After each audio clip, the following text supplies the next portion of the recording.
이번 영상은 턱관절 장애에 대해서 알아보겠습니다. 몇 달 전부터 입을 크게 벌리면 딱 하는 소리가 들리고 턱이 아픕니다. 턱관절 장애의 증상일까요? 네, 그렇습니다. 턱관절 장애를 앓으면 크게 세 가지 증상이 나타나는데요. 턱을 움직일 때 관절에서 나는 소리인 관절 잡음과 입이 잘 벌어지지 않거나 평상시 크기보다 적게 벌어지는 개구 제한, 턱관절이나 구강내 혹은 안면부 통증입니다. 이 밖에 턱이 어긋나고 얼얼한 느낌이 든다거나 두통이 생기고 이명이 심해지기도 합니다. 어금니가 시큰거려 치과에 갔는데 정작 문제가 없다는 진단을 받기도 합니다. 턱관절 장애를 겪으면 관절만 아플 거라 생각하지만 의외로 증상들이 다양하게 나타납니다. 턱관절 장애를 유발하는 원인은 다양합니다. 예를 들면 음식을 한쪽으로만 씹거나 베개를 한쪽으로만 사용하는 것을 들 수 있습니다. 손톱이나 볼펜을 깨무는 등의 습관도 관절과 근육에 미세한 손상을 줘 턱관절 장애에 영향을 미칠 수 있습니다. 이갈이나 이 악물기 같은 행동도 마찬가지입니다. 특히나 많은 사람이 업무에 집중하거나 스트레스를 받을 때 이를 악물어 턱관절에 악영향을 미치곤 합니다. 이러한 이상 기능 활동은 근육을 쉬지 않고 계속 수축하게 해 관절과 근육에 미세한 외상을 만듭니다. 미세 손상이 하루에 3-4시간씩만 일어난다고 가정해도 1년이면 무려 1000에서 1500시간입니다. 이처럼 반복적으로 누적된 미세 손상은 턱관절 통증이나 운동장애 등을 유발하게 됩니다. 최근에 하품을 하다 턱이 어긋나는 느낌을 받았습니다. 이후 입이 안 벌어지는 증상이 생겼는데 어떻게 치료해야 할까요? 입이 안 벌어지는 개구 제한 증상은 급성으로 디스크가 빠져 디스크와 관절뼈가 어긋난 상태입니다. 우선 수동 조작술을 통해 아래턱을 앞으로 빠진 디스크 밑에 제 위치에 걸림을 해소합니다. 이후 일반적인 교합 안전장치와 모양이 다른 전방 위치 장치를 이용해 치료를 하게 됩니다.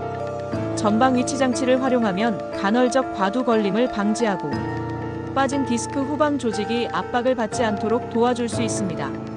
그 다음으로 해야 할 일은 행동요법, 즉 생활습관 관리입니다.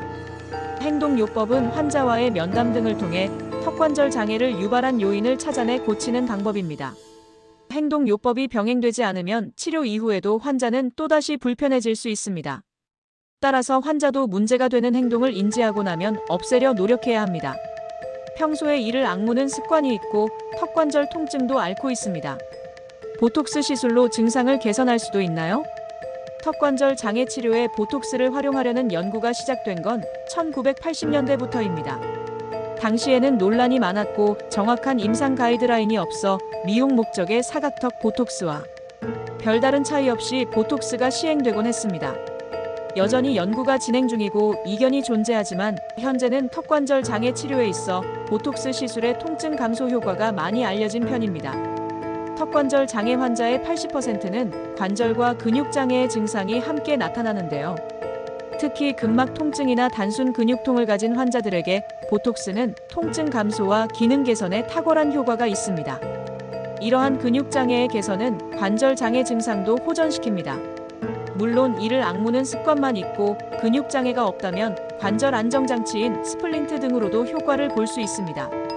그러나 보톡스 치료를 동반하면 장치 치료의 순응도와 효과가 증대될 수 있습니다. 더욱이 근육 장애로 두통이나 주변 근육통이 있다면 이로 인해 관절이 더 불편할 수 있어 보톡스 치료를 병행하는 게 좋습니다. 스플린트 장치는 얼마나 오래 착용해야 하나요? 스플린트 장치는 2개월에서 6개월 정도 사용하고 치료 목적을 달성하면 빼는 게 바람직합니다.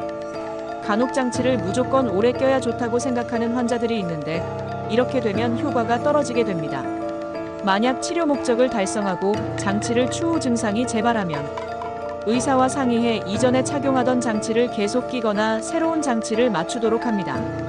최근 턱관절 장애 치료를 시작했습니다. 턱관절 장애도 꾸준히 치료하면 완치가 가능한가요? 증상이 너무 많이 진행된 상태가 아니라면 호전되거나 완치될 수 있습니다. 비교적 빠른 시간에 완치하는 사람들의 공통점은 증상 등을 의사에게 명확하게 표현한다는 점입니다. 구체적으로는 통증을 야기하는 동작이나 상황뿐 아니라 통증의 발생 시기와 지속 시간, 강도 등입니다. 이런 정보를 정확하게 알려주면 의사는 행동요법을 포함해 치료 방법의 선택과 약물의 미세 조절에 이를 반영할 수 있습니다. 덩달아 치료 효과도 높아지게 됩니다. 반면 치료를 진행해도 상태가 악화하는 환자들도 있습니다. 턱관절 장애의 기여 요인인 나쁜 생활 습관을 그대로 둬 잘못된 근육 사용이 끊임없이 이루어지기 때문입니다.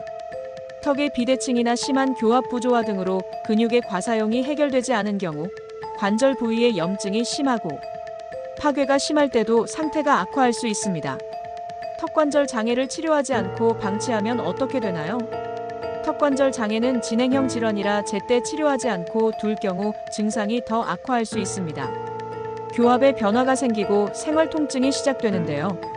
입을 크게 벌리지 않아도 밥을 먹거나 말을 할 때 통증이 느껴져 일상생활에 불편함을 느끼게 됩니다. 더욱이 턱관절 장애는 재발률이 높습니다. 한번 턱관절 장애를 앓고 나면 언제든 또 겪을 수 있기 때문에 증상이 나타났을 때 바로 병원에 가서 상담을 받는 게 바람직합니다. 턱관절 장애를 방치할 경우 통증과 불편감이 더욱 악화될 수 있으며 교합에 변화가 생기고 일상생활에 불편을 초래할 수 있습니다. 또한 턱관절 장애는 재발률이 높아 한번 겪은 후 다시 발생할 가능성이 높습니다. 따라서 증상이 나타날 경우 즉시 전문가와 상담하여 적절한 치료를 받는 것이 중요합니다. 턱관절 장애는 조기에 적절한 치료를 받으면 완치가 가능하며 적극적인 치료로 삶의 질을 향상시킬 수 있습니다. 턱관절 장애의 증상이 있는 경우 전문의의 진단과 조언을 듣고 치료 계획을 세우는 것이 중요합니다.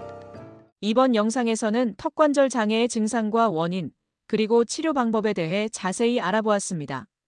턱관절 장애의 주요 증상으로는 턱에서 나는 소리, 입 벌림의 제약, 통증 등이 있어요. 이런 장애는 나쁜 습관이나 스트레스로 인해 생길 수 있고 치료 방법으로는 행동요법과 장치치료가 있으며 보톡스를 포함한 약물 치료도 효과적이에요.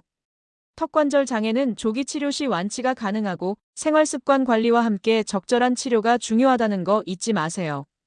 영상을 끝까지 들어주셔서 감사합니다.